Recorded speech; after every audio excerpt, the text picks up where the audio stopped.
Testing, testing.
Austin played it.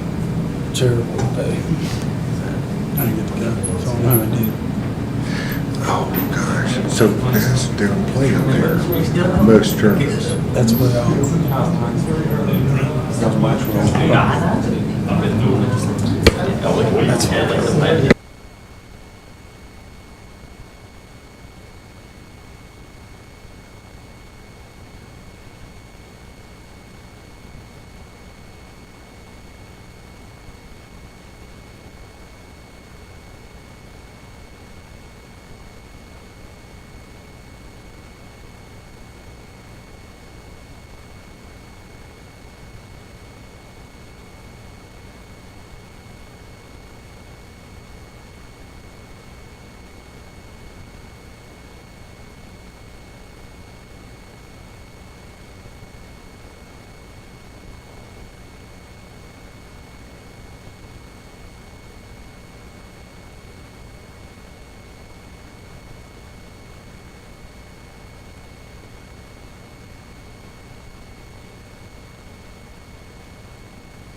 I'll go ahead and call the meeting in order, and before we get started, Reverend Sigmund and from Free Will Baptist Church informed me that his aunt was in a motorcycle wreck, so let's keep him in our prayers while he leads us in prayer. And thank you, Mr. Sigmund. Let's all stand. Let's pray. Our gracious Heavenly Father, we come to you tonight, Lord, with in my family humble heart, knowing that you're in control. Father, I know that you're in control of every situation, and you're in control of what takes place in this room today. I pray, God, that you'll be with each of our leaders. Lord, give them a special blessing, special wisdom to make decisions for the city of Lowell. Father, I pray that your guidance and your love for each other will show forth in this meeting tonight. I pray, God, that as decisions are made, that each person making the decisions has sought you in some way to make the right decisions, to make the decisions that are best for the city. And Lord, I just think if everything is done according to what we're praying, that you are sought, then you will be glorified. You'll be honored. And that's what we're looking for today, is to seek you, to seek your face in the decisions made in this town, in this city. For it's in Jesus' name. Amen. Thank you, Reverend Stephen. You be careful when you head up the road. We'll have the pledge of allegiance now. Thank you. Pledge of allegiance to the flag of the United States of America and to the republic for which it stands, one nation, under God, indivisible, with liberty and justice for all. Thank you. I'd like to welcome everyone tonight. Hope we have a good meeting, get something done, and everyone leave happy. And thank y'all. Thanks to everyone for being here, and the council, and attorney, and city manager, clerk, and council. Thank all of them. All right, let's get on with it. And the first thing we have to do is have the public comments. Anyone like to have public comments, just step up to the podium and state your name, please. And if you could speak up, the microphone is not working on you. It's not working. Good evening, ladies and gentlemen. My name is Richard Lynch, and I reside here at Lowell on White Oak Drive. I'm here to tell you that I'll be the first one to tell you that I don't know a lot of things about a lot of things, and I'm sure we're all that way. But like most people, I was born with a brain, 2 ears, 2 eyes, and a mouth. And the brain has enabled me to think, to question. I use my ears to listen, my eyes to observe. And with that, it causes me sometimes to get in trouble because it causes me to ask questions that aren't necessarily comfortable with people. Ever since I heard of the proposal to give away our top producing money generator here in Lowell, which is our waste treatment plant, it generates $680,000 a year, costs about $260,000 a year to run. Like most of you, I was told that if we act now, we will be giving a $5 million low-interest loan, and we would be given a $2 million carrot that we don't have to pay back. That's a grant. And that carrot's hanging in front of us because if we're told that if we don't act on this, this could all go away. Now, I have done some of my own research. I went to the waste treatment plant. I met there with Councilman Chitwood and Scott.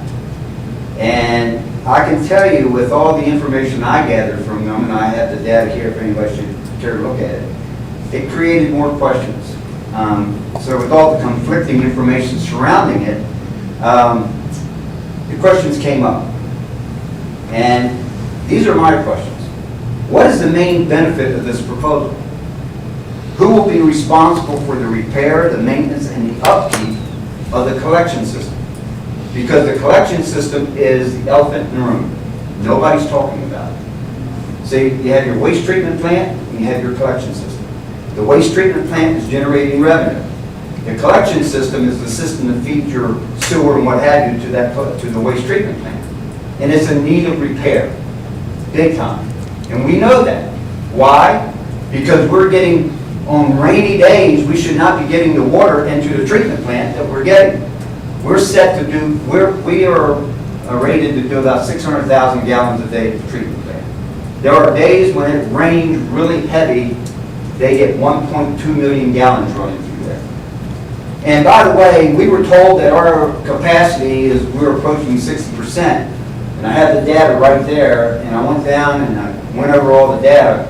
And the fact of the matter is, if you take out those days where it's 1.2 million, and you average it out, we run at about 34 to 37% of capacity, not 60%.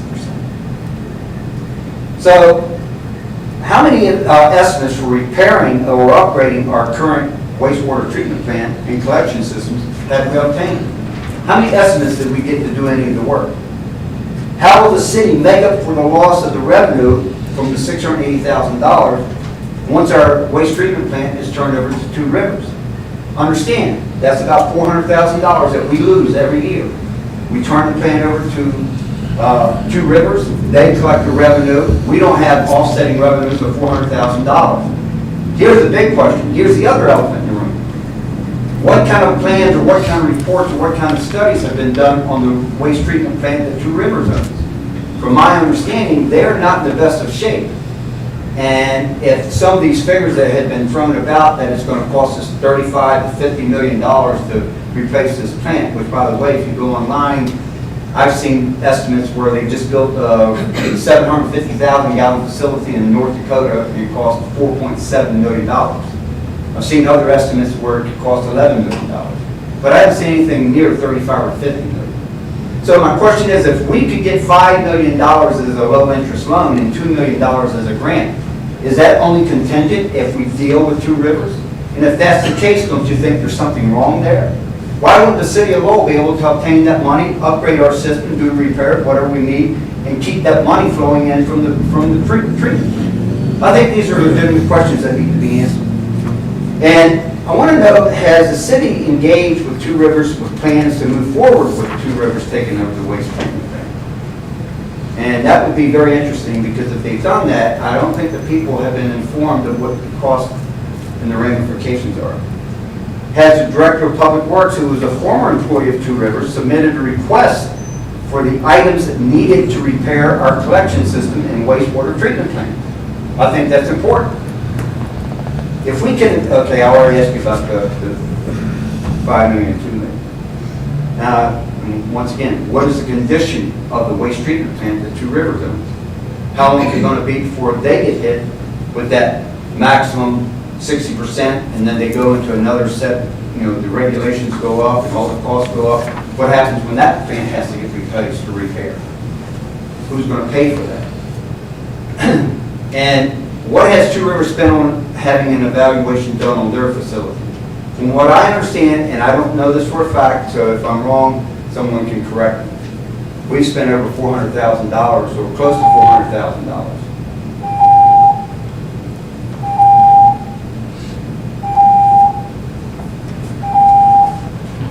Thank you. Lori Lynch, 613 White Oak Drive. I yield my time over to Richard. Thank you. Thank you. Now, when you consider the fact that our waste treatment plant has been paid for by the citizens of Lowell for the last 50 plus years, but has not been properly maintained or provided for future upgrades or replacement, you can't help but wonder if there's not an agenda in play that is not in the best interest of the citizens of Lowell, but beneficial to some unscrupulous characters who do not have our interests at heart, but rather a scheme in which they make a lot of money. And I sincerely hope that is not the case. However, when you look at the facts, you can't help but conclude that this is the case. And just to be clear, I want to give you some of the facts. Our wastewater treatment plant produces about $680,000 a year with about $400,000 in profits. It produces, and the cost of tying into the Two Rivers facility does not consider the cost down the road for upgrading our collection system. Keep that in mind, it's extremely important. Whatever costs may be will not have the revenue sources we currently enjoy in order to pay for it, because we will have given up our waste treatment plant. Once we make the connection to Two Rivers, we will be at their mercy for whatever charges they set for your sewer bill. And lastly, in order to get some clarification on what the consequences would be should we turn our waste treatment plant over to Two Rivers, I submitted a request that the following be placed on tonight's agenda. Now, it was not placed on tonight's agenda, but I will tell you what I asked them to do. I asked them to pass a resolution that there be no further funds paid to consulting firms until the acting city manager gets at least 3 bids for the following: cost to upgrade our waste treatment plant, cost to expand our waste treatment plant, cost to totally replace our waste treatment plant, cost to upgrade and repair our collection system, cost to tie into the Two Rivers waste treatment facility. That's going to cost us $7 million, they were saying. Potential cost for repairs to the Two Rivers waste treatment plant. Those, I think those need to be answered before we proceed any further. Personally, I cannot find any logical reason to turn over an asset we own it, which produces approximately $680,000 a year in revenue, minus expenses, to an outside agency, a figure which will only grow as Lowell grows. Understand, as Lowell grows, the revenue coming in from that waste treatment plant will also grow. Consider this for a second. If the cost to replace our facility, as some people said, is $35 to $50 million, which is, I don't agree with it. And the Two Rivers facility is approximately 25 times the size of ours. Where do you think they're going to go to get that money, which is between $800 to $1 billion, when they have to upgrade their facility or rebuild their facility? Folks, all I'm saying to you is this, and I'm hoping town council, I'm hoping the council members will at least take in consideration what I'm saying. If I'm wrong, prove me I'm wrong. I'm the first one. If I'm wrong, I'll stand there and say, guys, guess what? I was wrong about everything. We didn't do this. We didn't. Those reports I got, they were falsified. I'll tell you what. If I'm proven wrong, I'll be the first one to come here before this council and say I'm wrong.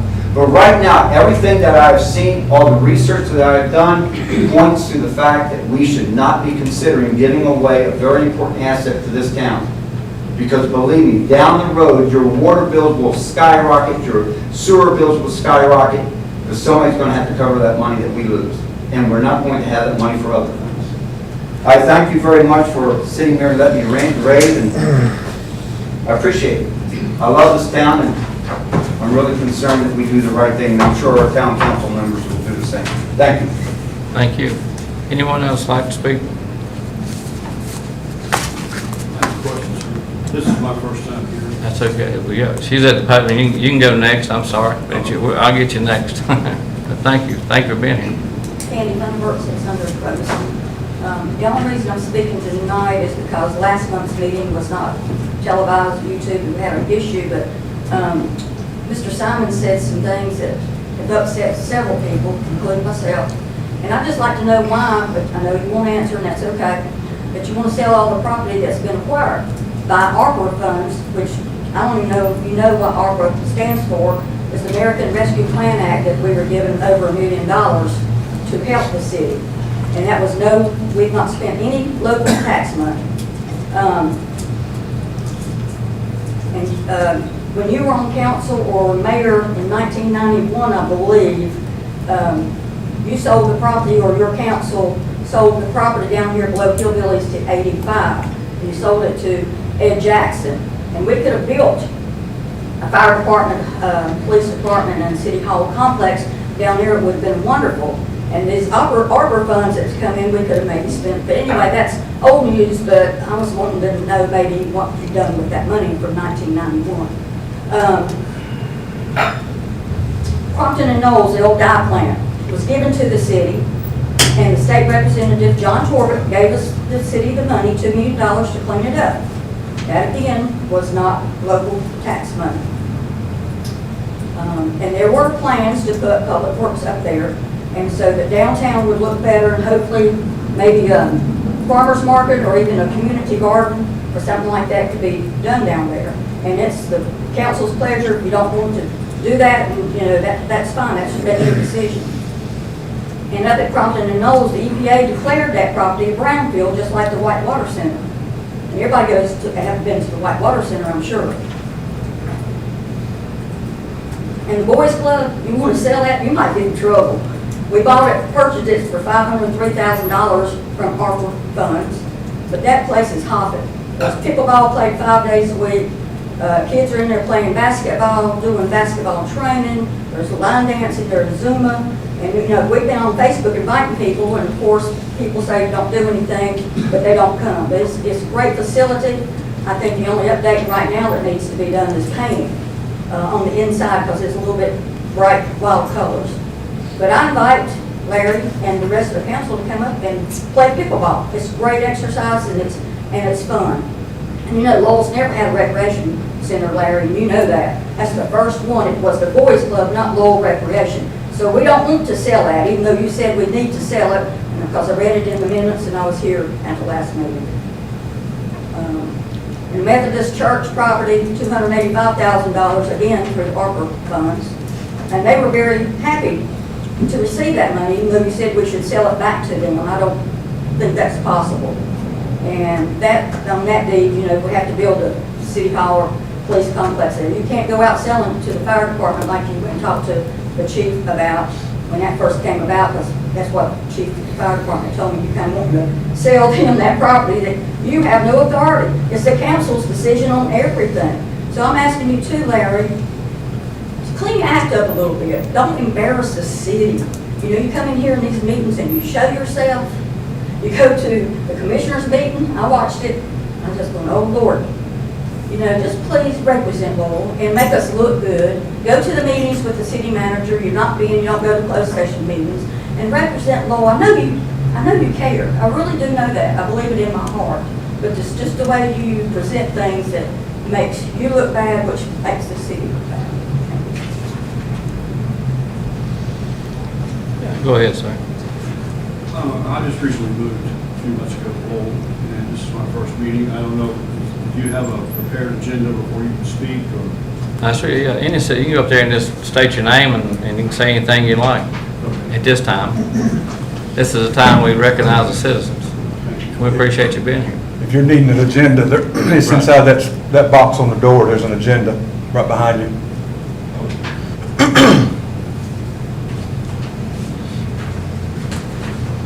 Good evening, everybody. My name is Mike Johnson. I live at 804 North Main in Lowell. Like I said, I moved here about 9 months ago. And, I understand this is a long-term thing I'm about to bring up, but I have since spoken to the chief about this. I live just down the street, across the street from the Boys Club. And just the second house from the two very close together parallel streets, Robertson, that come into North Main.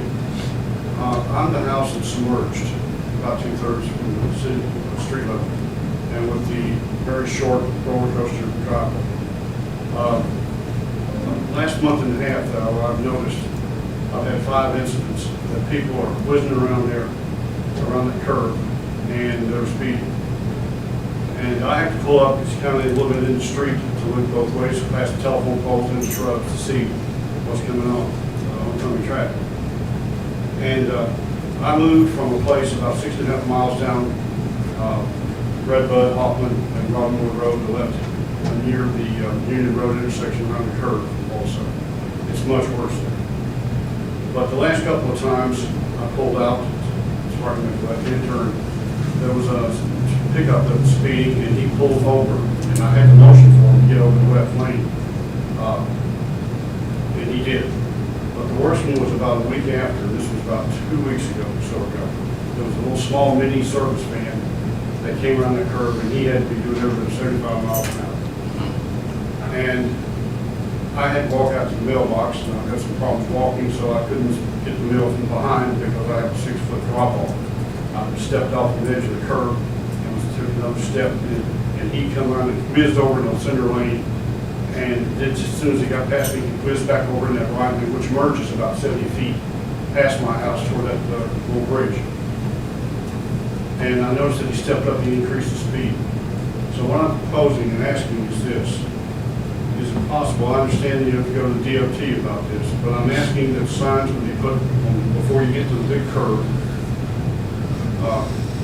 and say, merge now, and then instead of the arrows that are in the right-hand curve lane in front of my house and all the way down, if they would be replaced with yellow stripes and signs that say at least the first or second street, Robertson at the corner, and all the way down, do not enter. And that's what's to prevent, because if that happened in the last couple of months that I noticed, all it's going to take is one of those not to do it. It's going to be an accident. And I thank the Lord that I didn't get hit the other day. And it's dangerous. And I understand this has been brought up for quite a long time. So I'm just asking if we can propose or request it from DOT to get that changed where they can, or being notified not to drive in that right-hand curve lane before it merges over the bridge. Thank you. You're exactly right, though. we'll have to bring that up later on in the meeting, but that's a good idea. Thank you for your time. Anyone else have anything to speak about?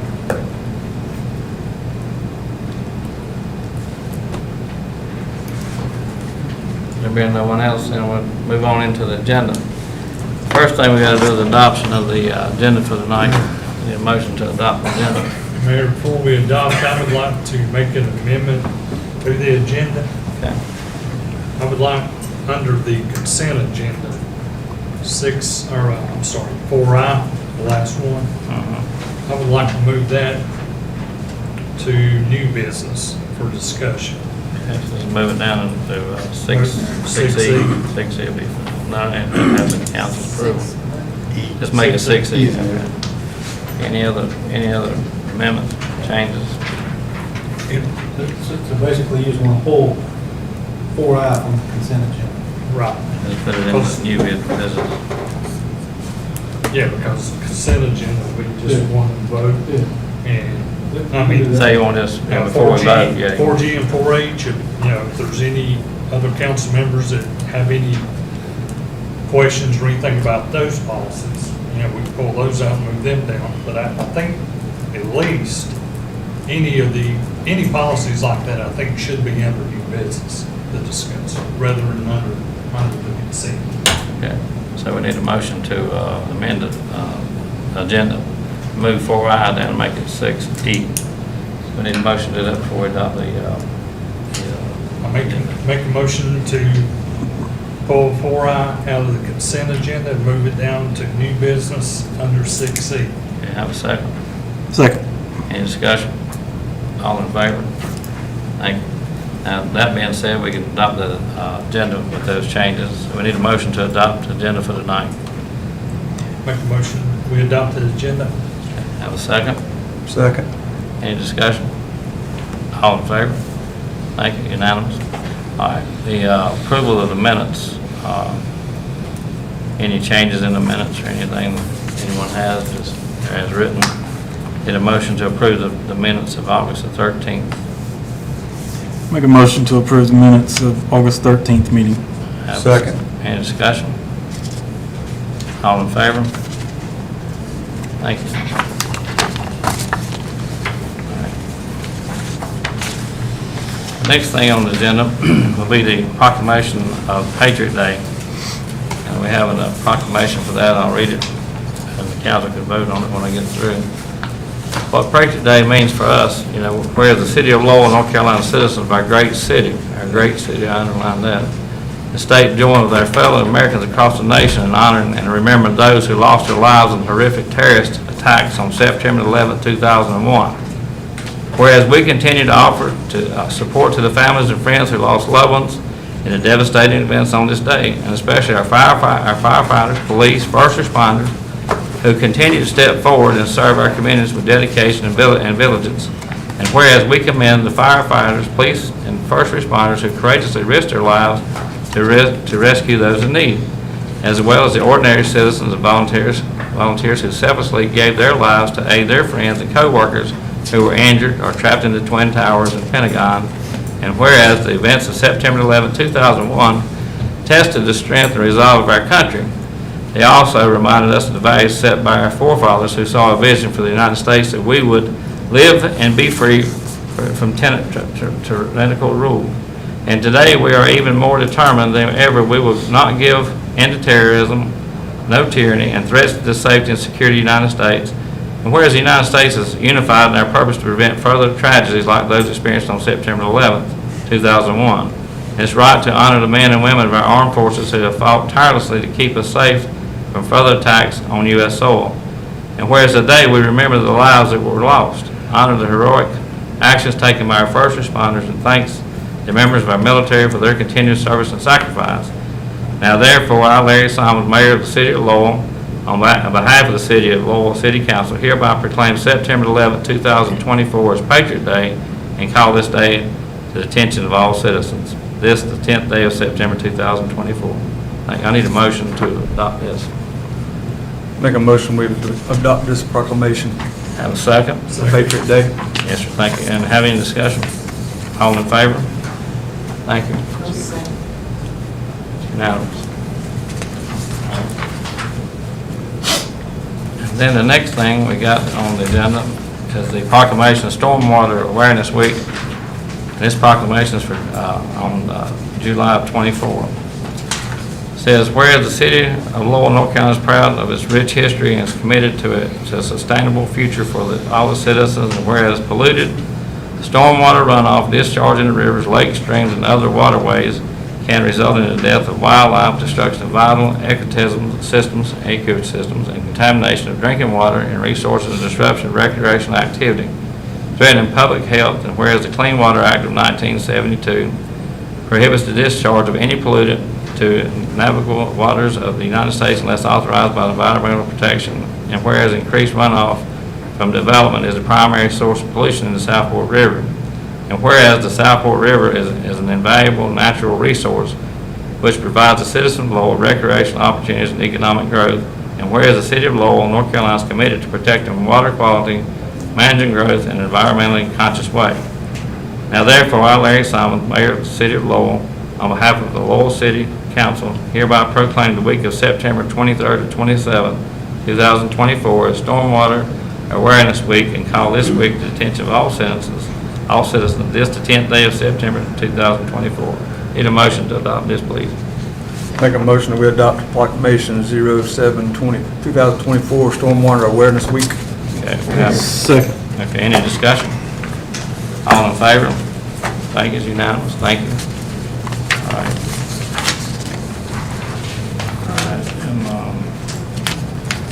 Okay, then the consent agenda, we don't do anything on it, right? We just leave it like it is. You need to make a motion to adopt. Okay, I'm sorry. I need a motion to adopt the Make a consent. motion to adopt the consent agenda. Have a second. Second. Any discussion? All in favor? Unanimous, thank you. Then we'll move on to unfinished business, new business. Repairs to the clock in front of City Hall. Manager Cobb.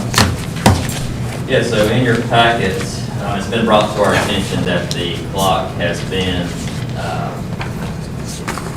not operational for some time. So back in July, we received a quote to repair the clock. This would include a new timepiece, a dial gear, a clock hand, a digital clock controller, a junction box, and other related parts. The previous gentleman that was working on the clock to try to make those repairs, he no longer is able to service the clock. So he directed us to contact the clock manufacturer. So if you look at that quote, it'll show all that information on there, and basically I just need to know if that's something y'all would like to do from a vote, or you do not want to, or if you do not want to move forward with repairing the clock. That total bill was about $6,000. Yeah, $6,690. Have you tried to reach out to McCallum to see who takes care of their clock? I have. That was what I was gonna ask too. Is there any other clock people? If not, then why don't we check into I know at one time when I was on here, me and Mr. Bates was talking about it over there the other day, and he reminded me that we were talking about a marquee. So, If you're gonna spend $7,000, $6,000 for a clock, to repair a clock, why not check into the marquee when it has the temperature, when it has the time, it has where you could move. You could post meetings, post what's going on in the city of Lowell. so If it's something that's not outrageously expensive, I can't remember what the prices was. right, so I know previously that has been brought up about getting a digital sign in front of Lowell. I know that's been a request for several citizens here in Lowell. One of the reasons why we have not done that, because at the time, there were talks of us getting a new facility, so they did not want to purchase a digital clock or a digital sign, and then we were to move locations. But again, I'll be glad to look into that with the new clock, with the different clock company. This is just what the guy who worked on the clock is what he recommended. Right. Even, Go ahead. I was gonna say, even if we don't go the clock route, we put the marquee out there, electronic, could that not be something, if we do go to a new facility, that could be It could loaded? possibly, but yes. Yeah. Sure. move it and I reprint it? think before we make that decision, there needs to be some research done on who donated the money for that clock. And I think that was a citizen deal. I don't think that was a city job. I think that was paid for by some citizens of law. It was a joint venture, but here's the thing about it, you know, and it's still, you still be honoring who, I think the time the mayor and other mayors over the years would still be recognized. And rather than spend $6,000 on a broke clock, it works twice a day, but you know, that's minute. But I think you're right. I think Shane brought this up years ago to put us a marquee out there. And I think it's a good idea that we still instill what's been done before. It still be in honor of the whole situation was honored in 2000, I think 2003 or whatever.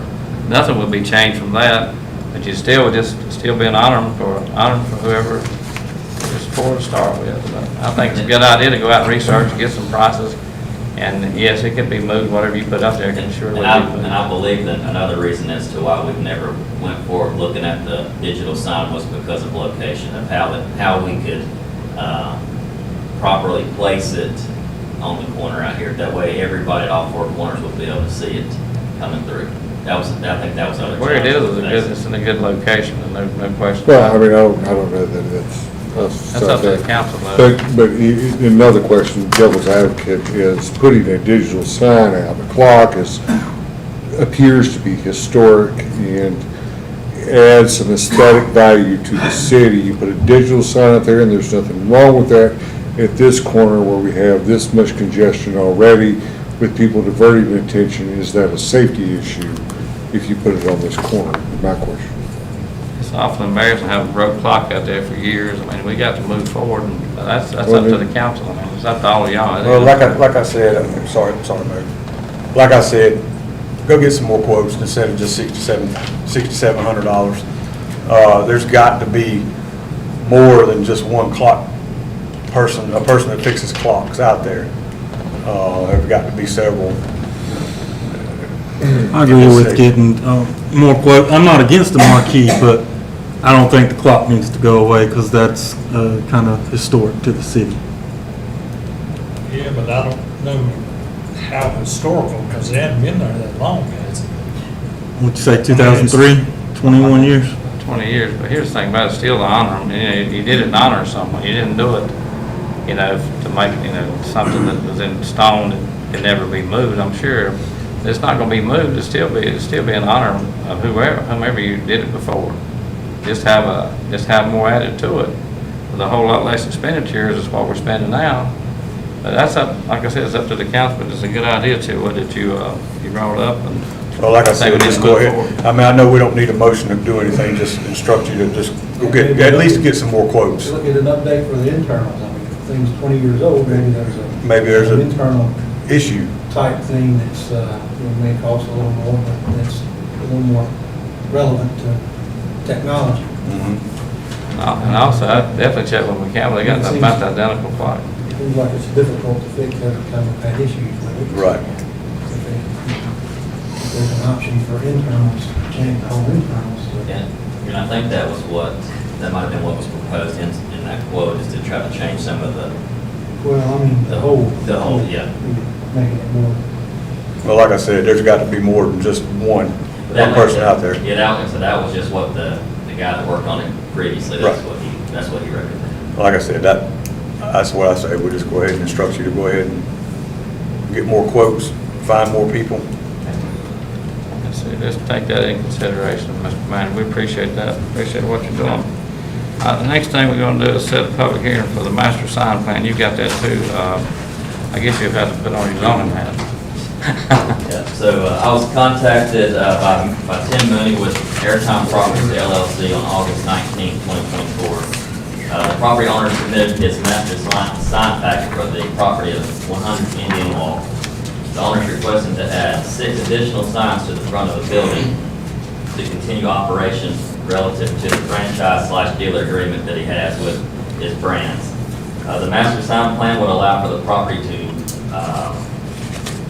with the proper quantities of the signs that's being proposed, the placement, the size that would go along with the business and its location.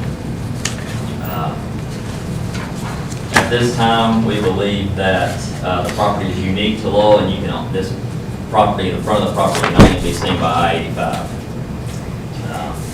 The planning board on September the 3rd, 2024, unanimously voted to approve the master design plan. I'm asking if we can set the public hearing today for October the 8th, 2024. Need a motion to set a public hearing for the master sign plan on October the 8th. You say October the 8th, Tyler? Yes, sir. No, Yeah, October 8th, 2024. Yes, sir. I make a motion to set a public hearing for master sign plan 100 Indian Walk, October 8th, 2024, at the regular scheduled city council meeting. Have a second. Second. Mr. Bates, anyone like to speak, say anything about anything? Any questions before we vote? Being none, all in favor? Thank you. The next thing is 6D, Councilman Bonham, new customer. No, 6C. I'm sorry, I skipped that. 6C, I had it marked out on my, interim city manager contract. That's nothing for executive session, is it? It's already stated in public what we're doing, correct? So, approval of the contract has to be done in open session. If there's anything about material terms or personnel, you can go into closed session to discuss, but that was discussed last month, so this is really one. I think everyone's read the contract, pretty much, it's already what we've already agreed, I guess. That's what we agreed on. I read over it's what I requested to be changed, and I agree with it, so I mean, if you're ready, we'll make a motion to go ahead and approve it. We have a motion to approve the interim city manager contract as written. I'll make that motion to approve the interim city manager's contract. As written. Have a second. Second. Any discussion? All in favor? Thank you. All right, the next thing is Councilman Bonham, new customer service position. Yeah, so it's been brought to my attention about this position by Councilman Bonham. We kind of discussed this, and I've kind of discussed this with a few of the council here tonight. This position would allow us to officially manage the utility accounts, the utility billing at the front office. Right now, we are having to shift employees around in order to make sure that the front is adequately covered throughout the day. As we all know, the city's population is growing, the infrastructure demands are increasing, and having a dedicated employee in this position would help streamline the operation and improve the customer service overall. Prior to this position, it was under the 2021 budget, not the 2023 budget. So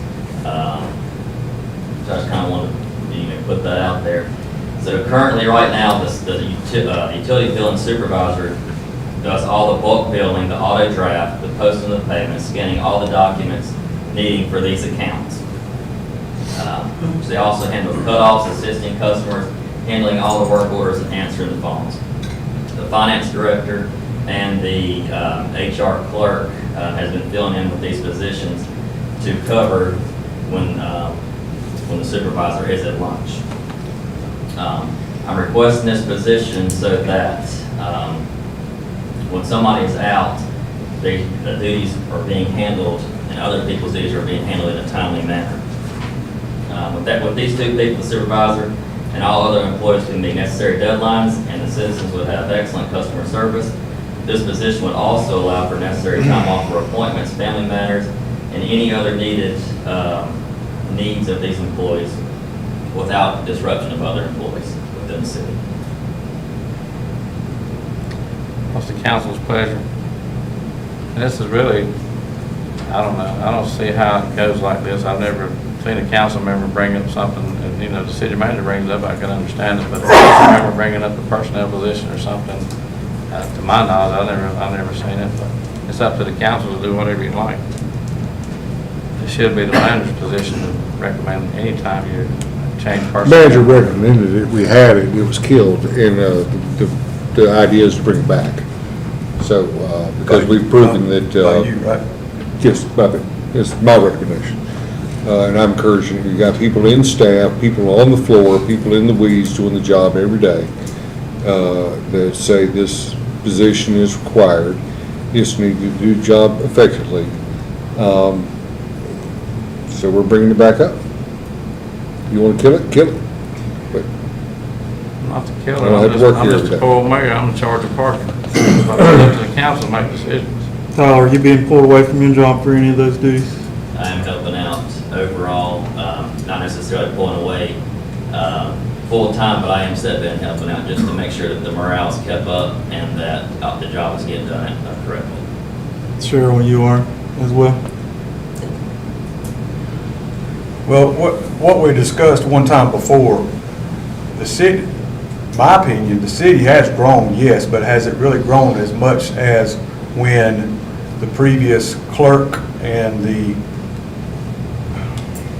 whatever Ms. Sue's position was, and the finance director when it was Kevin Haney, and then Shane, help me remember, what was his name, Jared? They got the stuff done. I've not figured that out. I've discussed it with Tyler. Now, when I discussed it with Tyler, I said I would not have a problem with a part-time position, but there will be some stipulations. My stipulation would be that that part-time person would be strictly up there doing the clerk water, or doing the water stuff, doing the bill collecting, doing the things of that nature. But there will be a different type of and I haven't told you this, but there will be some type of different type of policy put in place on these cutoffs of some way of, I understand there's repeat people that get cut off every month. I understand them, but there are some that has been gotten cut off, and it's been a mistake on the city of Lowell, the bank, whatever. So I don't have a problem with a part-time 25 to 30 hours a week, but you know, that's as best I'll go. Yeah, so as far as that, so to touch on that about the part-time, so my thought on this was that when, let's say somebody is out, and if we are granted this part-time position or whatever position we are granted, if we are, that if an employee is out for a week, that part-time person would step in and work that week, and then they would have to adjust their hours the next week because they would have went over. Right. I think it's a good idea, but I think more than anything, what we need to do is concentrate on getting us the city manager, whether it be Tyler or whomever. Let that, after we get the city manager in place, let him evaluate everything, and we can't be nitpicking as far as council member, mayor. I don't want to come up here and tell you to hire Willie Bob or whomever. Just let y'all make these decisions in time, and we're doing fine. You got other people up there that's working, and hopefully they're all where they can be around money, and all the background checks and everything's been, involved, and things like that. That's what, when people step in and take over at different times. And I know in past history where we had thousands of customers up there. We had Bonita Homes and Martha Hust out there, people like that. And we don't have nowhere near the water sales and stuff that we used to have. But that's up to this council. I don't have any qualms with it either way, other than just having respect out of what we're trying to obtain. You want to be city manager, council form of government.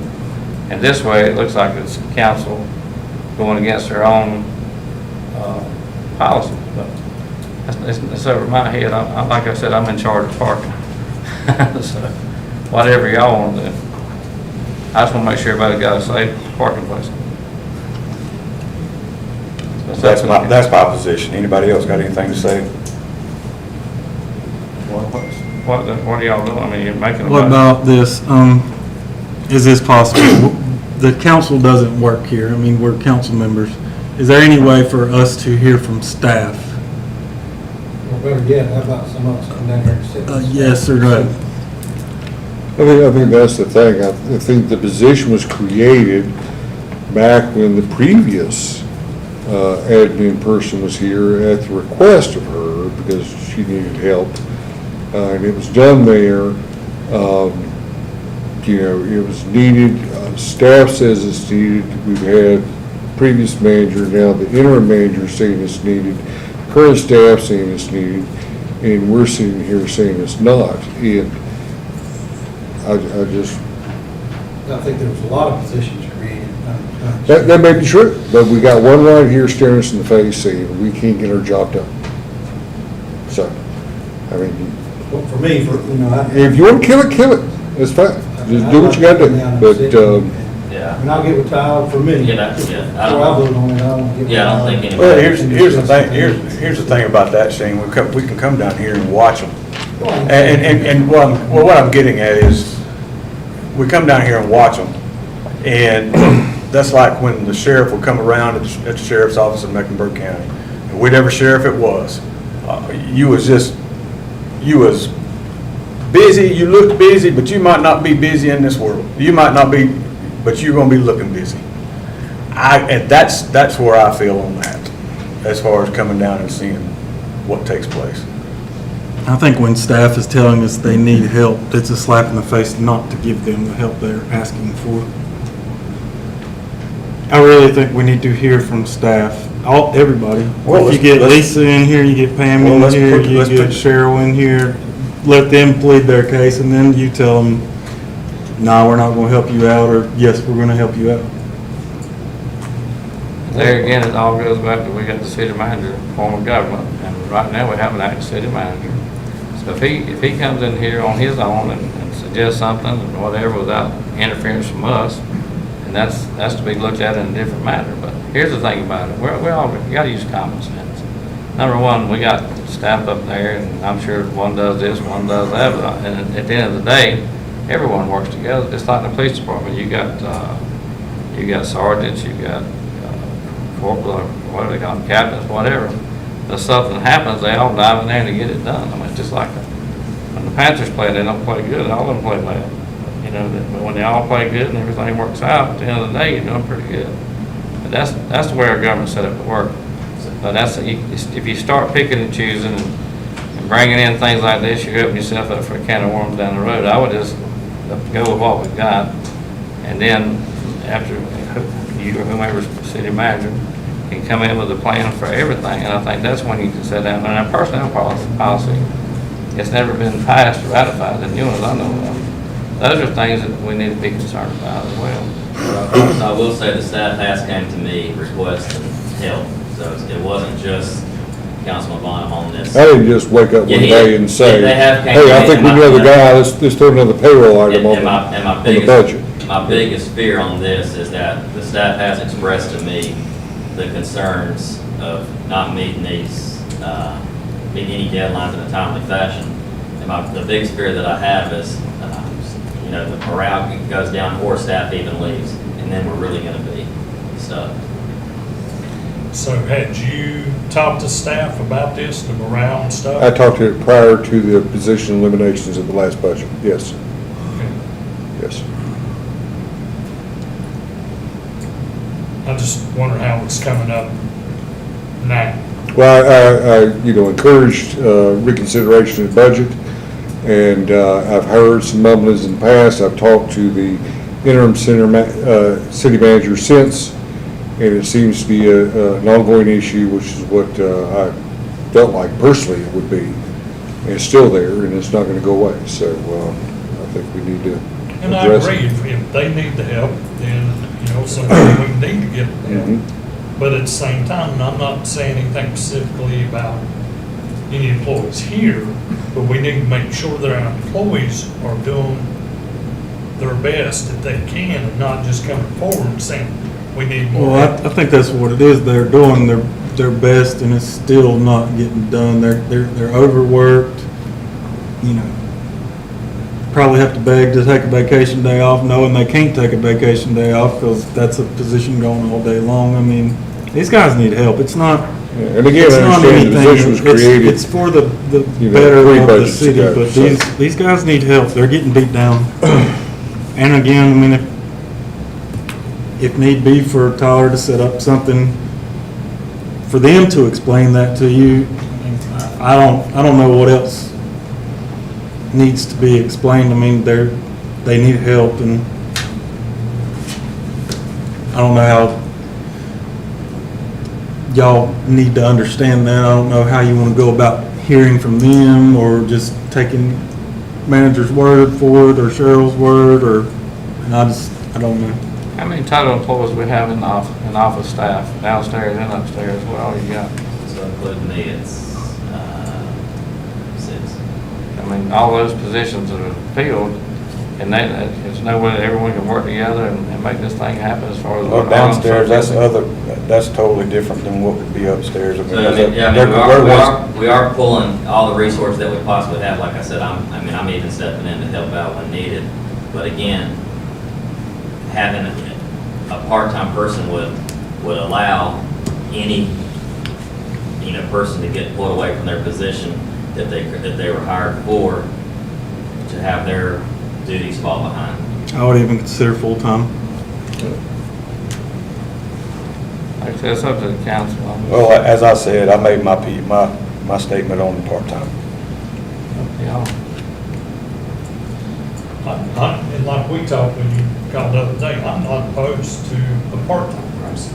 I would But I prefer go full, along but with Mr. Chipwood too, maybe some more policies or something that goes along with that position.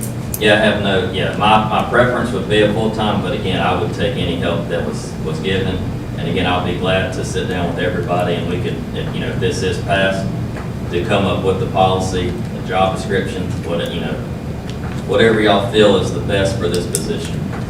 I think it would be great if you would come up with a job description that's required in City Hall to maintain and make sure that the job is being done here, and then present it back. So actually, you don't even present it back to us. That falls under the city manager, not under council. We just have to approve the money. So wherever that needs to go, that's up to you. But obviously, when you know the body in here, well, I think so. I mean, it's pretty evident to me. The fact that it was done in 3 years ago, the position was created. It was battled for on the previous city manager. You're battling for it. The current employees are battling for it. It's a no-brainer to me. Well, and let me correct you on that. The previous city manager, when Shane and I went and spoke with him, the positions that we were requesting to not be funded was never fought for by the previous city manager and never even negotiated. So when we asked for that, that's what happened. I just got the email I think everybody got with reasons why we need to keep all these But it's positions. still called negotiations. There is a form of negotiation. He could have negotiated. Okay, all right. I'm gonna give that to him. All right. Y'all, Either way, this position, this city needs this position. I would much rather it be full-time. If y'all want to budge and go part-time, that's a little bit of help. Anything to help the staff run this city correctly is the purpose of the city council being here, to assist them in any way we can. And that's it. The minimum, give them part-time. I would love to see a full-time. I think we all know each other's views, so what do we want to do? Do we want to table this till next meeting, or get some more direction? I don't have a problem if you want to bring some costs back, whether it's part-time. Not saying that, if the council will get it, but I'm open to hearing what the costs are going to be for part-time. What the cost will be for full-time. I'd like to see a job description based on what is not being done now, what is needed now, any type of hybrid position it could evolve into, so on and so forth, costs associated with that, full-time versus part-time. What is lost in part-time only versus full-time. Let's break it down. Let's do the whole nine. Should we table this till next month? It needs to be, Table. I don't know if there needs to be any kind of table, give them direction. Just giving them okay. direction, bring it back to the council. Well, bring it back to us for next month. That way it ain't prolonged. No, I don't think it requires a motion, you can just give him direction. And Right. You can come back and let us know what you find out. And we appreciate your efforts. All right, let's move on to the next thing. City manager report. No, 60. I'm sorry. Yeah, that's right. Grandpa can't see no more. Let's go. Y'all right, and COL, telework policy, 6E, my fault. Go ahead. I like to be corrected, that way I know I'm doing something wrong. Admit it. Go ahead. Okay, so the telework policy, we're Cheryl and I are working to update these policies. Cheryl's been spearheading this. And so basically, the telework policy is to ensure that we facilitate remote work and only in situations where it's currently necessary to medical reasons, childcare responsibilities, or other exceptional circumstances. And again, this is not where we are going to recreate our work schedule and say, you know, certain employees are going to work Monday, Wednesdays, and Fridays from home. Certain people are going to work Tuesdays and Thursdays in the office. This is strictly saying that for certain situations, medical situations, like I said, family situations, anything like that, that gives that ability of that employee to work from the house because for some exceptional circumstances. And I know we have, and one of the reasons why this was brought up, we're going to have an employee that is going to have some surgery that is going, in order for them to continue to do their job, they're going to need to work from home because they're not going to be able to get around for a few weeks. And we did not have a. Who came up with this? Because I see it on the back page that it should become effective June of 2024. So who was this previous city manager? Or? Yeah, it was the previous city manager and the Maya Watkins. So we had it set to come to work for the June meeting, but it. So basically, this is sort of along the lines of light duty. They can't be at work, so they'd be at home if they were out on medical or something. Well, they would be working full time. They would just have their laptop at home and not in the office. I personally don't agree with it. I mean, that's why we provide sick time, vacation time, comp if you need to be out. Definitely not for childcare responsibilities. I don't think that should fall back on the city for us to accommodate.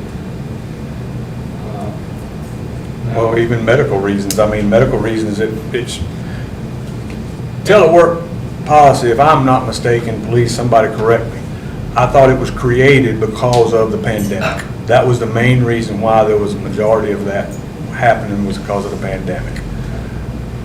Medical reasons, if you're sick, why are you working? That's, I mean, if you're sick, you're sick, I get it, but I mean, why would you consider it work? That's why the sick time is there, or PTO, or however it's offered here. Well, again, I think this was basically so that this employee could continue to perform their duties because this employee, they're the only person that can perform those duties.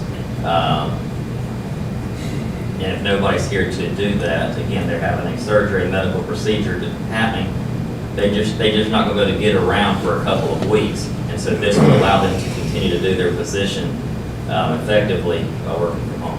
And where would this benefit the employees of the police department or public works? Because the police officer can work from home doing his job, and neither can public works.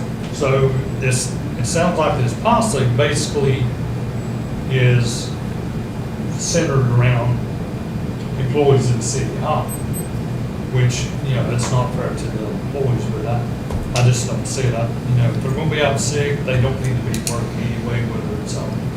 And that's why we provide sick time and vacation. It is for situations like that. Well, the way I see it is we're down to 6 employees. This policy may be to help us keep 6 employees, not go down to 5 employees, and the city already kind of running on a skeleton crew. Well, let me ask you this question. Any of those positions that we removed, could those six, any one of those six positions do that person's job? Absolutely not. Okay, so it wouldn't have mattered whether they were here or not. So But they're that's not gonna be here, so that job's not gonna get done, so And you're. that's what I'm saying. If there would have been somebody here, if it had been. I'm not I see saying what you- that, I but see I'm what just you're bringing saying up. if They're we're freeing up those six losing- positions that got gone. If we can keep the city running with a position with somebody just simply working from home for a few weeks, instead of not having anybody in that position for a few weeks, I mean, it's kind of a no-brainer to me. Yes, so my thinking on that is if we are gonna go that route and everything, we would have to, this position would have to bring somebody temporarily in and pay that person in order to do these roles. Couldn't that be done? I mean. You saw how much of a problem we had to get the city manager in here to apply, much less somebody I mean, else. call a temp agency. And here's the thing, that, like Bates said, this is centered around City Hall. It's not helping out police department. Police department, what are they gonna do? Answer a call while they're sick at the house? Go out and start breaking and entering? No, they can't. Public Works can't go pick up trash while they're sick. But somebody can work on a But computer from what home I'm- while they're. Well, then while they're there shouldn't be a having policy, surgery. period. There shouldn't be a policy then. It should be a case-by-case basis then, if that's what you're feeling. But there shouldn't be a policy, in my opinion, for the simple fact of, it ain't helping out the whole city, it's only helping out one person or one department. You're helping out the whole city by keeping that position running for the 4,000 citizens that are in this city. I see that a little different than where you're coming from. You're talking about, well, they're gonna keep from going down to 5 positions, but what about these positions that they're talking about, the police department that said, hey, I had to use my vacation when I had back surgery. Hey, I had to, Public Works, these guys said, hey, I had to use vacation. or I But they had to use sick couldn't time." work. They couldn't work, They didn't but get this this- they person's didn't get willing to this. work They didn't just get this because they option. simply can't make What they're it. saying is they didn't get this option. That's right. Some of our policemen, It's they lost unfair their to job those because people. You can't pick and choose That who you they- give them. you can't. I'm not saying, I'm just trying to keep this city running. I mean, we're down to 6, we're about to go down to 5. You're not gonna have anybody apply for a position here. We saw that with the city manager. I mean, it's getting pretty rough. Here's the And we're thing. not even wanting to give a full-time position back to the city, a part-time, which is great, but anything's better than nothing, but I don't see any reason where we can't allow this for a few weeks while somebody's able to work from home. Just, I don't know any of the circumstances, don't even know who it is, but or just may not be able to make it here. We're operating like we're in 1912. We need a personnel policy that entails all this stuff to where everyone knows when they get a handbook. When you go to work here, you know what your job entails and what the benefits are and what I happens. think that's probably what You we're can't pick and functioning in a choose. Yes, and that's why I 1912 say you need a philosophy, personnel and that's policy. not the way we work. If you don't have a personnel policy, what do you have to go by? I don't understand none of it. Like I said, I'm in charge of parking. Y'all go ahead.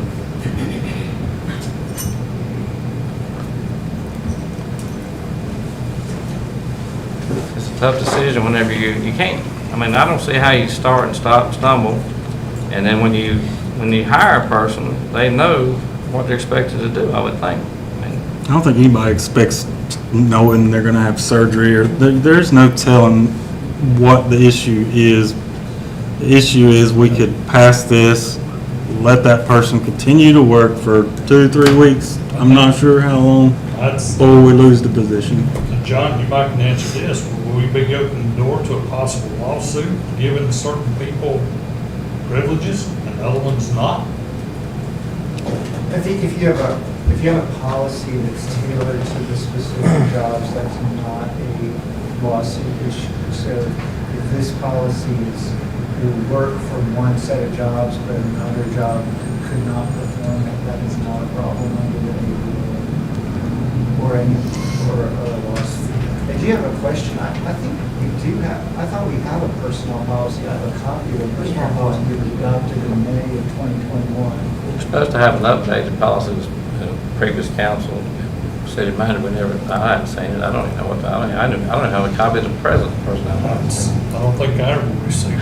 I don't think, we didn't get updated on Maybe nothing. some, a question for the manager, but My understanding, just for the record, is the city does have a personnel policy. It was Well, why don't we get the policy out and study it, and let's see what it says, and that way, let's give everyone a copy of the policy, and then let us make a decision, and then let's table this till, October, and everyone look at it, see what you can come up with, but, see, people lost their jobs out there in different departments because they weren't able to fulfill their duties according to previous city manager, and that's a bad reflection, because everyone should be treated fair. I don't care who you are, if you're left-handed, right-handed, cut a flip, sit down, whatever, everyone should be treated fairly.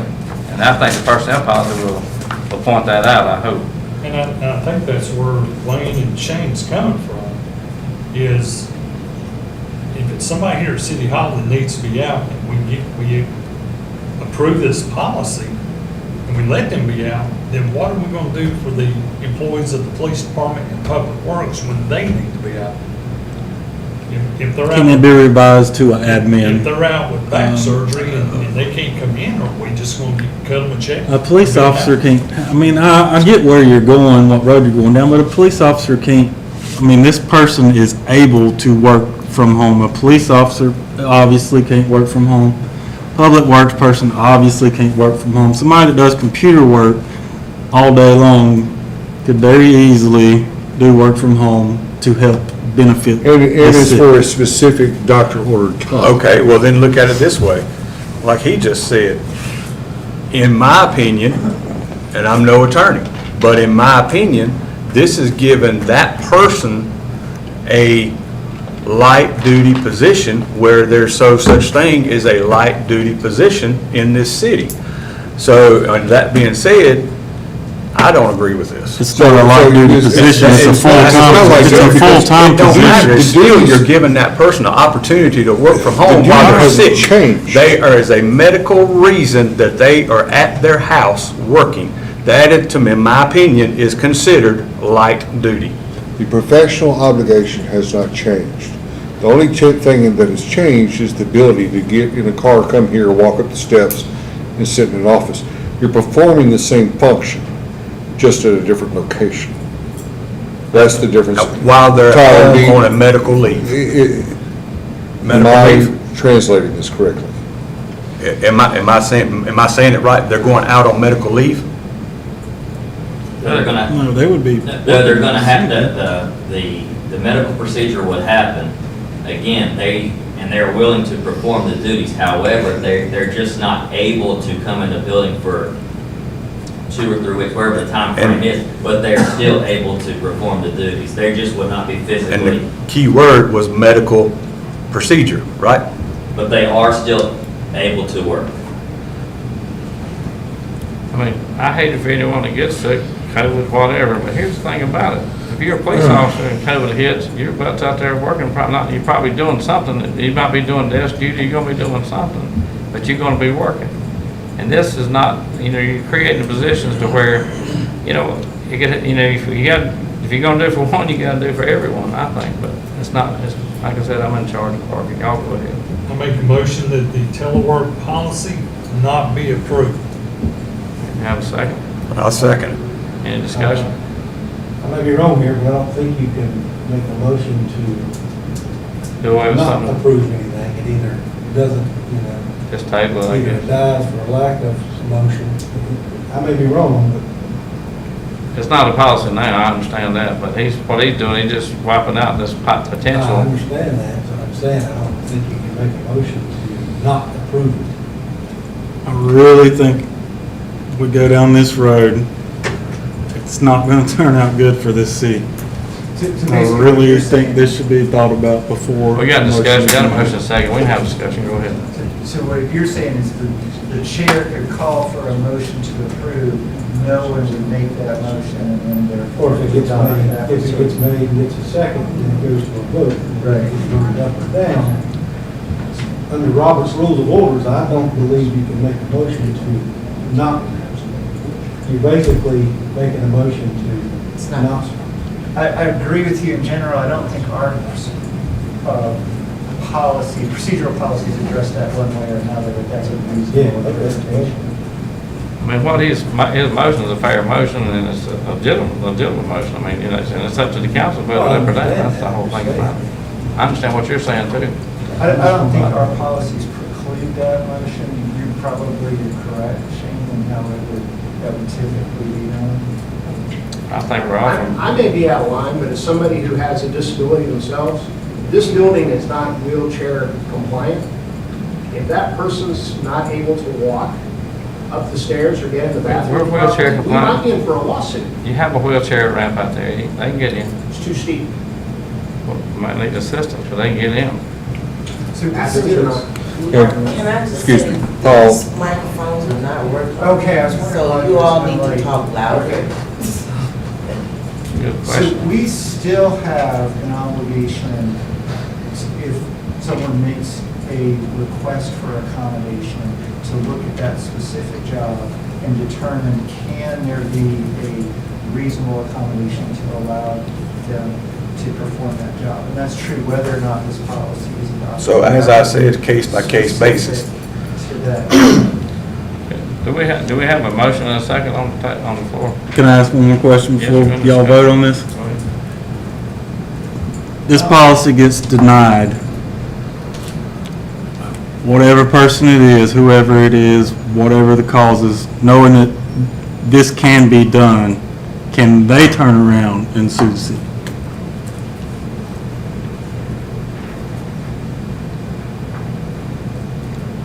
There again, they're on medical leave with PTO, sick time, whatever is available to them. How is that? I'm asking John. I feel like there would have to be something. Well, I wanted to make that statement. So let me answer his question. Yeah, but that's a statement that I wanted to throw in there. And then also, I was not sure there's actually a second. That was another comment. I thought Mr. Bates made a motion, Mr. Chitwood seconded, but Okay, so I do not think that just simply turning down a motion alone would be enough to sort of create a liability or lawsuit. There would then have to be something else in addition to that, and it would be based on how their supervisor responded to requests to work, to address any. also, John, this was presented to the board to be, I guess, to be voted on. It wouldn't be presented to the council for, unless you wanted action one way or another. I don't think you just brought it up here to talk about it. And that's up to the council. They can table it, sure. But you have a motion and a second to deny it, but you're under discussion. As I see it, he made the motion, Chitwood second, we're still in discussion, but it's up to the council to make a substitute motion or whatever. And I wanted to discuss it, that's why I asked That's for why it you to got- move to new business, Right. because if we voted the consent agenda, just one It would have vote, been passed. it would have went through. You were smart, Mr. Bates, thank you.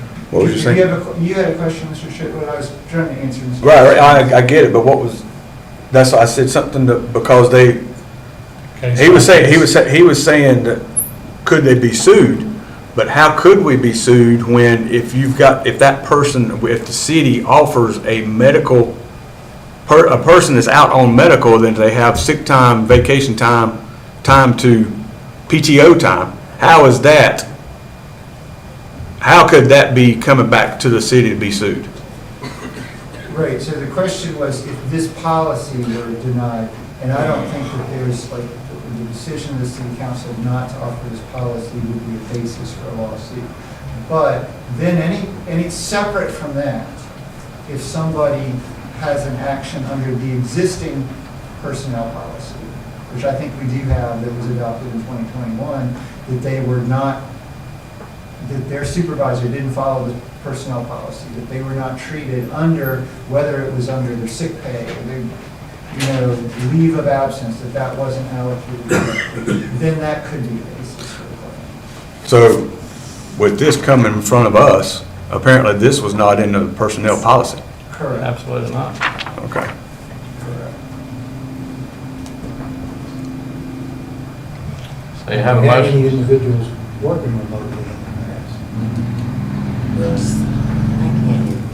No, So if I can't hear you, then- since I've been here, nobody has worked. Well, since I've been interim city manager, nobody's worked remotely.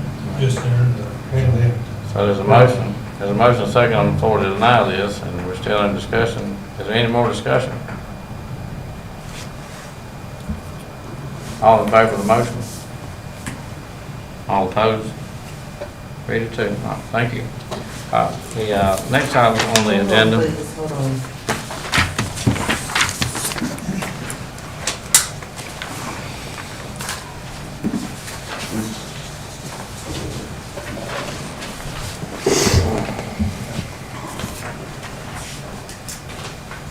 You got the motion? Thank you. City manager report, Mr. Cobb. So just a few reports. The YMCA is working on a proposal to submit to the city of Lowell to form the partnership at the rec center. I know we discussed that last month. I have reached out to them. They have not submitted that to me yet. That's why they're not here. I know that was requested that they come and present. The proposal has not been sent to me. However, there are some things that need to be addressed at the rec center in order for the city and or the YMCA to actually function there and use the place effectively. There still is a small roof leak on the right-hand side. So if you're in the gym, on the far right-hand side, there is still a small roof leak there. There is some floor damage there on the right-hand side of the gym as well that needs to be addressed, as well as underneath the bleachers. And there needs to, we need to hire some type of plumber to come out there and check the bathrooms that are inside of the gym as well. Along that line, if you would get us, how much money we spent on that roof since we've obtained that roof? How much money have we spent on that roof and repairs up to date from the time we purchased it until now? If you get that for next meeting, I appreciate it. You have anything else, sir? Yeah, the next thing is the city manager search. I sent out the job posting draft on September 5th. I don't know if anybody's had a chance to review that, but if you haven't had a chance to review that, please do so and send back to me any comments that you may have or things that you want to add to that job description. I did reach out to InFocus, which was a preferred partner on the list I provided last month.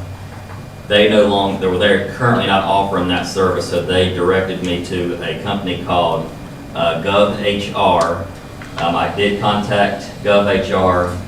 They gave me a verbal, a roundabout number. They haven't sent me the quote yet, but it's going to be somewhere around upwards of at least $1,000, probably more than that, maybe around $5,000, depending on the tier that we go with for the package.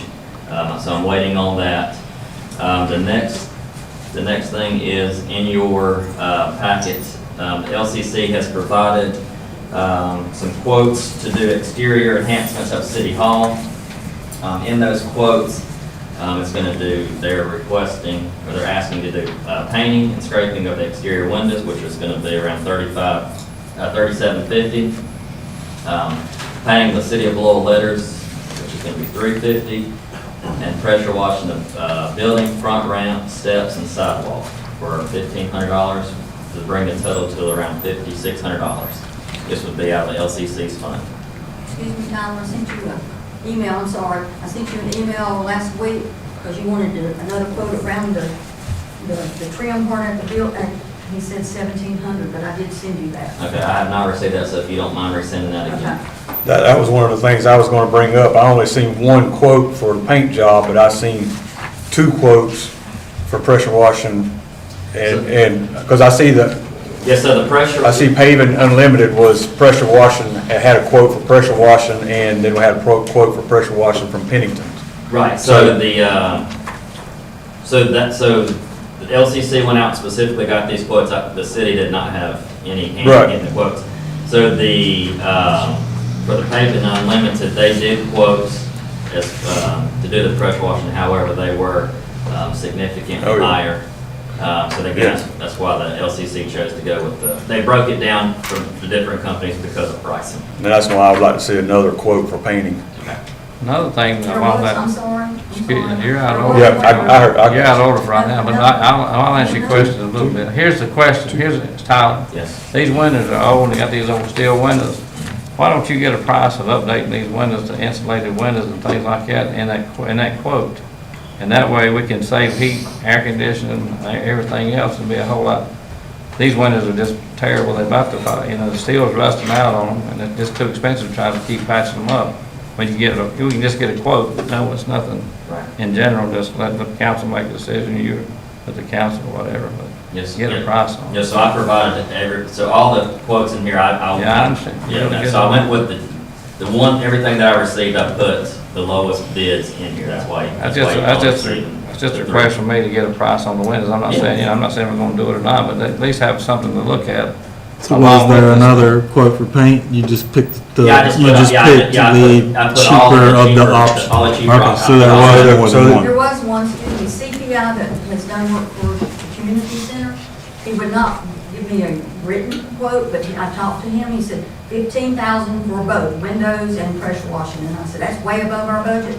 And he said, I gave it to Tyler, he said 10,000 for both. So that's 5,000 for painting, 5,000 for pressure We'll washing. let staff go out and get this. We appreciate your interest, but we got a staff up here that's highly paid and doing a great The job. LCC is the one who went out and got the quotes, Larry. I'll let him handle it. That's okay. I'm not gonna argue with you, Just but you're out of order, but go ahead, Tyler, go ahead. Thank you. Yeah, so everything that you have in that packet, that was the lowest bids that we did receive. All right. Now, there's nothing that we have to vote on tonight either, I don't think, unless the council. I'm just giving No, you an update on that, that's all I It's an have. update, that's I all it is. appreciate it. And just, if you could, just get us a quote on these windows and stuff, and give us something to save some money in the future. You have anything else, Tyler? Yep, that's it for me. Thank you, sir. Thank you. All right, the council report. Shane, you have anything? I don't know, I was just gonna ask about the, I know you, Adam, The city attorney I report. don't have I'm anything. sorry, excuse me. Sign, I'm that's sorry. all right. Excuse me. Anything? I was just gonna ask you about the Harold Rankin grant meeting update. Yep, so currently, right now, for the Harold Rankin, I just received 3 invoices that are roughly around $12,000 for the total project. That scope that was originally done for the project is roughly $238,000. So we spent that much so far? No. We haven't spent any, right now, we've got 3 current invoices that have not been paid that are roughly $12,000.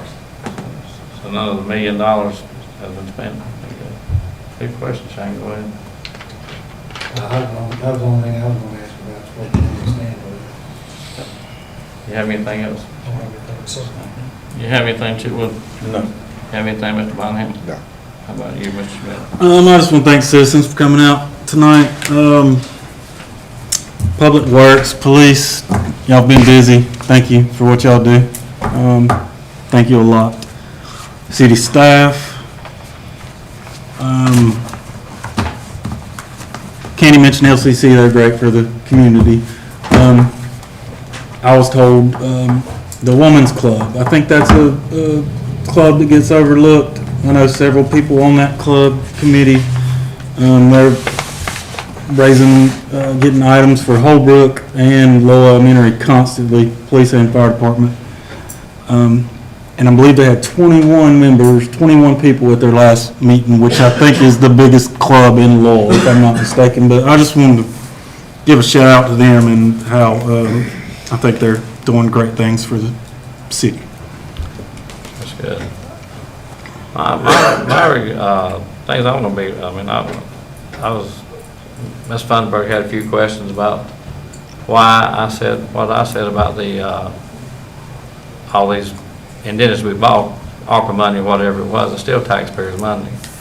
And to go out here and buy the property from Methodist Church, and we've got to continue to cut grass, keep it clean, everything else for an eternity, no matter, until we do something with it, which may be now, later, 100 years, whatever. That's a lot of expense, but no one, when you adopt these things and you pass them, and we have an attorney, of course, that he sits there and he listens to it, and he does the deed work. But as far as what, just like obligating yourself to a police department and a city hall, which, to me, I don't see nothing wrong with if you ever did need it for a fire department, whatever. I didn't offer it for sale to them by no means. I did meet with them and show them the property, yes. That property belongs to the city of Lowell. It belongs to the city of Lowell, but it's not being used by the city of Lowell, it's a parking lot. And that crap up on the mountain over there, which you think's great, that old chemical plant, that we were getting tax money for it, and y'all turn around and let them hand it to you and give it to you. And now we're obligated to take care of it. To the tune of $2 million for a grant, it looks like what, no one's painted the block building up there, nothing else. I mean, we gotta move forward rather than just be stagnated all the time. And that old Boys and Girls Club out there, all they wanted was a roof can. You were on the council with these cats up here, you were on the council with them, they wanted a roof on it. But y'all said, no, what we do with Mr. Attaway, the city manager said, we just go out here and make you an offer on it. Sure, they're gonna take $500,000. That is not correct. Y'all didn't buy it. We bought it, but we also offered to fix that roof beforehand, and things went south on their end, not. But then you ended our up end. buying it for $500,000, is that true? Yes, sir, but one of the best investments this city's That's, ever that's in made. your opinion, but we don't even know how much we spent on the roof so far. But here's another thing, why do we want to continue being in the real estate business? Listen, anything that this city owns, we don't collect any taxes for it. And all this itinerary from outside for the recreation, things like that, I'd really like to know how many people in Lowell are using our recreation other than people from outside of Lowell. If we take our children to go play football or whatever, baseball, you pay a fee. I don't know what they're paying here. Are we charging any fees for these baseball teams? Yes. I never see where the money comes in. That's a good idea if you'd bring that up. I appreciate it. And along the lines of Mr. Johnson, he's 100% right. And our police is 100% right. They can only do so much, but here's the thing about it. We got these old police cars sitting over here broke down, don't run no way. If we just set them on the side of the road, I guarantee you that'll slow them down. It slows you down wherever you go. If you pass one, you're gonna slow down. No. And another thing is. I disagree there. Well, maybe you do, I don't care. I just said, something's gotta happen, or someone's gonna end up in his top of his house probably. But anyway, out here on McCampbell Road, when you have the Christmas lights and you have things going on, we gotta pass some kind of ordinance or something out there to where people can get in and out of their driveways out there on McCampbell Road. There's no courtesy, just like in the morning, when you have all this traffic back up, people trying to get out of their driveways and go to work, they can't get out. But we should have some kind of ordinance or something that says, please allow people to get out of their driveways, and whenever the traffic's backed up, we should have it also, and maybe the state would have to help us, but no right turn on red when traffic is heavy congestion. I don't know how you word that, but it sure would help the people get in and out of their driveways. And you're right, Mr. Johnson, we have problems everywhere, but we only have 5 strict streets, but we're going to get them, I guarantee you. Carl's a great little chief, he does a heck of a job, and everybody likes him. But here's the thing about it, it's just not only the chief, but we all have to work together as citizens too. If you see something wrong, report it. And we got that sign out there on Spencer Mountain Road now that tells you how fast you're going. And hopefully, if we get a patrol car out there, they will slow them down. But y'all got a lot of good things to be suggested tonight, and we need to take it into consideration. Another thing though, Lowell is the greatest place in the world to live, but you're only as good as the government that you have. And I'm gonna tell you something, this is the greatest city council that I've ever served on, whether they vote against things, vote for things or whatever. This council's come a long way because they genuinely care about it. And if they get mad at me, it's all right, I don't hold no grudges. But they have cut these taxes, and they love these people, and appreciate what they've cut the taxes from 49 to 35.5 cents, and then us getting blindsided by a fire tax for 11.5 cents. We got to get together somehow or another. We can't continue to give Gaston County $930,000 and get $595 over a 10-year period. That's $3,400,000, not counting the interest that we're losing. But we've got to come together somehow or another and figure this thing out. We got a great fire department, great police department, public works, got everything and to be proud of. Staff upstairs, they work hard, and we appreciate them. But we've got to work together with them, and also every penny we save is our money. We give it to the county, that's their money. Listen, the guy that came to my office, Mr. Wong and Mr. Hunter, we met about this fire deal about 3 months ago. Their reply to me when they got up to leave, we're buying you a fire department. And you know how I am. I said, like you are. It's our money. You're buying a fire, what do you call it? Fire truck, yeah. And it's, and they're going to do the same thing we could have done. They're going to finance it. But we have to manage our own money. And you're on that fire board down there, Mr. Jackson. And maybe you could get together with the council and fire department. Let's come up with something that where we can get this thing back in order. I understand that the old fire chief and the manager, they had a problem. But that's been eliminated. But we got to come back and make Lowell the greatest place in the world as cheap as we can. And I appreciate all that. And anyone that invests money in Lowell, I appreciate it, because without investors, we don't have nothing. And you got to be nice to your investors, because that's the people that's going to be spending the money. And just like, thank God, the county commissioner the other night after I got through chewing their butts out, they didn't vote to, and I'm glad you pointed that out. I hope you've seen that too. Where they're going to let McCampbell have the center over there. It's in Belmont, and pay them that astronomical money. And who in the blank's going to go down in McCampbell to find your way around town? We've got all this land out here on Main Street to be developed into that that thing they're talking about for a whole lot less money. $4 million a year rent, 10-year lease, that was crazy. But thank God the commissioners didn't do it. We have to have interest in their business too, just like they, and our citizens should have interest in it as well. But thank y'all for coming out tonight, and we need a motion to adjourn. Motion to adjourn. Second. Thank you, and good night. We'll take a vote. All in Take a favor? vote? All in favor? If y'all ain't in favor of that, I quit. Good night. Y'all have a good night. Thank you.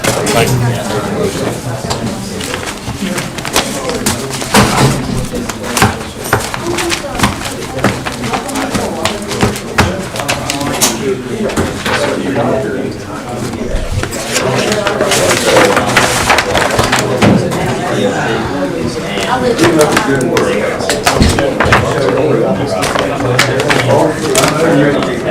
in